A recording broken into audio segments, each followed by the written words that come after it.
Hello সবাইকে। তো প্রথমে একটা কথাই বলতে চাই যে আজকে ভয়েসটা সবার ভালো নাও লাগতে পারে, কারণ আজকে তোমাদের সাথে কিছু কথা শেয়ার করতে চলেছি। কথাটা হলো ভিডিও করা সংক্রান্ত। তো যারা যারা ভিডিও তৈরি করো তারা সকলেই জানো একটা ভিডিও যেমনই হোক না কেন ভিডিওটি বানাতে কতটা এফোর্টস টাইম, তাই না, কতটা পেশেন্ট লাগে।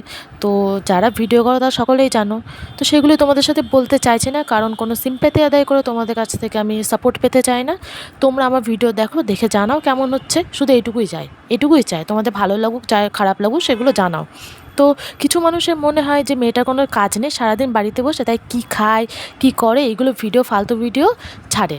তো মনে হতেই পারে, কেন বলো তো? যারা ওই বন্ধুবান্ধবের সাথে বাবা মার টাকা উড়িয়ে বন্ধুবান্ধবের সাথে ঘুরে বেড়ায়, দামি দামি রেস্টুরেন্টে যায়, তাই না, ফাও ঘুরে বেড়ায়, ফটোগুলো পোস্ট করে কুল দেখায়, তো তাদের ভিডিওগুলো ভালো লাগতেই পারে।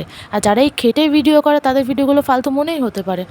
আমার একটু ঠান্ডা লেগেছে, ওই জন্য গলা ভয়েস এরকম লাগছে। Thanks for watching.